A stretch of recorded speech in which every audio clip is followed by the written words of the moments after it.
Hi friends, welcome to my YouTube channel. ನಾನು ಇವತ್ತು tomato ಗೊಜ್ಜು ಹೇಗೆ ಮಾಡೋದು ಅಂತ ತೋರಿಸ್ತೀನಿ. ಈ ಟೊಮೆಟೊ ಗೊಜ್ಜಂತೂ ಚಪಾತಿ ಜೊತೆ ಸೂಪರ್ ಆಗಿರುತ್ತೆ ಕಾಂಬಿನೇಷನ್ನು.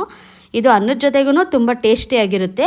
ಇದು ಬೇಗನೆ ಮಾಡ್ಕೋಬೋದು. ಸಾಂಬಾರು ಮಾಡೋಕ್ಕೆ ಟೈಮ್ ಇಲ್ಲ, ಏನು ಮಾಡೋದಪ್ಪ ಅನ್ನೋ ಟೈಮಲ್ಲಿ ಕ್ವಿಕ್ಕಾಗಿ ಮಾಡ್ಕೊಳ್ಳೋ ಅಂಥ ರೆಸಿಪಿ. ಈ ಟೊಮೆಟೊ ಗೊಜ್ಜು ಹೇಗೆ ಮಾಡೋದು ಅಂತ ತೋರ್ಸೋಕ್ಕೂ ಮುಂಚೆ ಇನ್ನೂ ಯಾರು ನನ್ನ ಚಾನಲ್ಗೆ ಸಬ್ಸ್ಕ್ರೈಬ್ ಆಗಿಲ್ಲ, ಬೇಗ ಬೇಗ ಸಬ್ಸ್ಕ್ರೈಬ್ ಆಗಿ. ನಾನು ಇಲ್ಲಿ ಟೊಮೆಟೊ ಗೊಜ್ಜು ಮಾಡೋಕ್ಕೆ ಅರ್ಧ kg ಟೊಮೆಟೊ ತೊಗೊಂಡು ನೋಡಿ ಸಣ್ಣದಾಗಿ ಕಟ್ ಮಾಡಿ ಇಟ್ಕೊಂಡಿದ್ದೀನಿ. ಈರುಳ್ಳಿ ಕಟ್ ಮಾಡಿ ಇಟ್ಕೊಂಡಿದ್ದೀನಿ. ದಪ್ಪದು 4 ಈರುಳ್ಳಿ ಕಟ್ ಮಾಡ್ಕೊಂಡಿದ್ದೀನಿ. ಒಂದು ಸ್ವಲ್ಪ ಕರ್ಬೇವಿನ ಸೊಪ್ಪು, 4 ರಿಂದ 5 ಹಸಿಮೆಣಸಿನಕಾಯಿ ಕಟ್ ಮಾಡಿ ಇಟ್ಕೊಂಡಿದ್ದೀನಿ. ಒಂದು ಸ್ವಲ್ಪ ಕೊತ್ತಂಬರಿ ಸೊಪ್ಪು, ರುಚಿಗೆ ತಕ್ಕಷ್ಟು ಉಪ್ಪು, ಖಾರದ ಪುಡಿ, ಎಣ್ಣೆ, ಸಾಸಿವೆ. ಇವಾಗ ಸ್ಟಾರ್ಟ್ ಮಾಡೋಣ.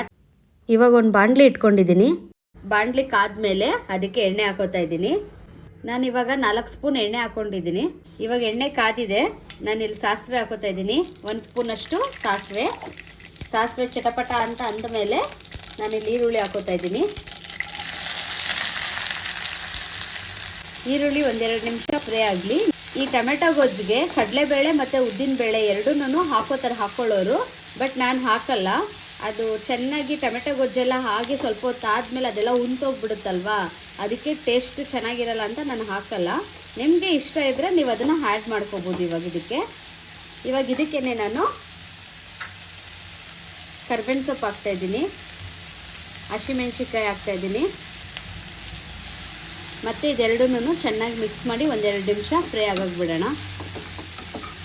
ಇವಾಗ ನೋಡಿ 2 ನಿಮಿಷ ಆಗಿದೆ. ನಾನು ಇನ್ನೊಂದು ಸಲ ಮಿಕ್ಸ್ ಮಾಡಿಬಿಟ್ಟು ಇವಾಗ ಇದಕ್ಕೆ ಈರುಳ್ಳಿ ಇನ್ನೂ ಚೆನ್ನಾಗಿ ಬೇಯಲಿ ಅಂತ ಇದಕ್ಕೆ ಸಾಲ್ಟ್ ಆ್ಯಡ್ ಮಾಡ್ತೀನಿ. ಇವಾಗ ನೋಡಿ ನಾನು ಸಾಲ್ಟ್ ಹಾಕ್ತಾಯಿದ್ದೀನಿ. ಹಾಕ್ಬಿಟ್ಟು ಮಿಕ್ಸ್ ಮಾಡಿ ಇನ್ನೊಂದು 2 ನಿಮಿಷ ಈರುಳ್ಳಿ ಚೆನ್ನಾಗಿ ಬೇಯಕ್ಕೆ ಬಿಡೋಣ. ಇವಾಗ ನೋಡಿ ಈರುಳ್ಳಿ ಫ್ರೈ ಆಗಿದೆ. ಇಷ್ಟಾದರೆ ಸಾಕು. ನಿಮ್ಗೆ ಕಾಣಿಸ್ತಾ ಇದೆ ಅಲ್ವಾ, ತುಂಬ ಫ್ರೈ ಮಾಡೋಕ್ಕೆ ಹೋಗ್ಬಿಡಿ, ಇಷ್ಟಾದರೆ ಸಾಕು. ಇವಾಗ ಇದಕ್ಕೇನೆ ನಾನು ಟೊಮೆಟೊ ಆ್ಯಡ್ ಮಾಡ್ತೀನಿ. ಇವಾಗ ನೋಡಿ ಕ್ಲೀನಾಗಿ ಒಂದು ಕಡೆಯಿಂದ ಮಿಕ್ಸ್ ಮಾಡೋಣ. ಇವಾಗ ನೋಡಿ ನೀಟಾಗಿ ಮಿಕ್ಸ್ ಮಾಡಾದ್ಮೇಲೆ ಲಿಡ್ ಕ್ಲೋಸ್ ಮಾಡಿ 5 ಮಿನಿಟ್ಸ್ ಕುಕ್ ಆಗಕ್ಕೆ ಬಿಡೋಣ. ಹೈ ಫ್ಲೇಮೇ ಇಟ್ಕೊಳ್ಳಿ, ಲೋ ಫ್ಲೇಮ್ ಇಟ್ಕೊಬೇಡಿ. ಇವಾಗ ನೋಡಿ ನಾನು ಲಿಡ್ ಓಪನ್ ಮಾಡ್ತಾ ಇದ್ದೀನಿ. ಟೊಮೆಟೊ ಎಲ್ಲ ಕುಕ್ ಆಗಿದೆ. ಈ ಟೈಮಲ್ಲಿ ನಾವು ಒಂದ್ಸಲ ಮಿಕ್ಸ್ ಮಾಡಿದ ತಕ್ಷಣವೇ ಖಾರದ ಪುಡಿ ಆ್ಯಡ್ ಮಾಡೋಣ. ನೋಡಿ, ಇದು ಚಿಲ್ಲಿ ಪೌಡರ್, ಧನಿಯಾ ಪೌಡರ್ ಎಲ್ಲ ಹಾಕೋಬೇಡಿ. ಇದಕ್ಕೆ ಹೋಮ್ ಮೇಡ್ ಖಾರದ ಪುಡಿ ಇರುತ್ತಲ್ಲ, ಮನೇಲೇ ಮಾಡಿದಂಥದ್ದು ಸಾಂಬಾರು ಪೌಡರು, ಅದನ್ನು ಹಾಕ್ಕೊಳ್ಳಿ. ಆಮೇಲೆ ಇದಕ್ಕೆ ಯಾವುದೇ ರೀತಿ ನೀರೆಲ್ಲ ಹಾಕಕ್ಕೆ ಹೋಗ್ಬೇಡಿ. ಟೊಮೆಟೊಲ್ಲಿ ನೀರು ಇರುತ್ತಲ್ಲ ಅಷ್ಟೇ ಸಾಕು, ನೀರೆಲ್ಲ ಹಾಕಬಾರ್ದು. ಇವಾಗ ಒಂದು ಮಿಕ್ಸ್ ಮಾಡಿಬಿಟ್ಟು ಇದಕ್ಕೆ ನಿಮ್ಮ ಖಾರಕ್ಕೆ ನೋಡಿಬಿಟ್ಟು ನೀವು ಹಾಕ್ಕೊಳ್ಳಿ. ಖಾರ ಜಾಸ್ತಿ ಬೇಕಾದರೆ ಖಾರ ಹಾಕ್ಕೊಳ್ಳಿ, ಯಾಕಂದರೆ ಇದಕ್ಕೆ ಆಲ್ರೆಡಿ ಮೆಣಸಿನ್ಕಾಯಿ ಹಾಕಿದ್ದೀವಲ್ವಾ, ಹಾಗಾಗಿ ನೋಡಿ ಹಾಕ್ಕೊಳ್ಳಿ. ಇವಾಗ ಖಾರದ ಪುಡಿ ಹಾಕಿ ಮಿಕ್ಸ್ ಮಾಡಾದ್ಮೇಲೆ ಇದಕ್ಕೆ ನಾನು ಕೊತ್ತಂಬರಿ ಸೊಪ್ಪು ಹಾಕ್ತಾ ಇದ್ದೀನಿ.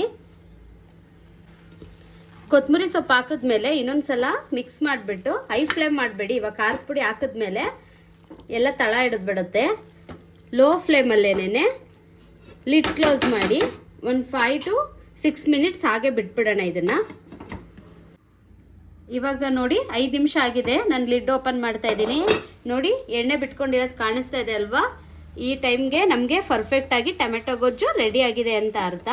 ನೋಡಿ, ಟೊಮೆಟೊ ಗೊಜ್ಜು ರೆಡಿ ಆಗಿದೆ. ಈ ಟೊಮೆಟೊ ಗೊಜ್ಜು ಚಪಾತಿಗೆ ಬೆಸ್ಟ್ ಕಾಂಬಿನೇಷನ್ನು.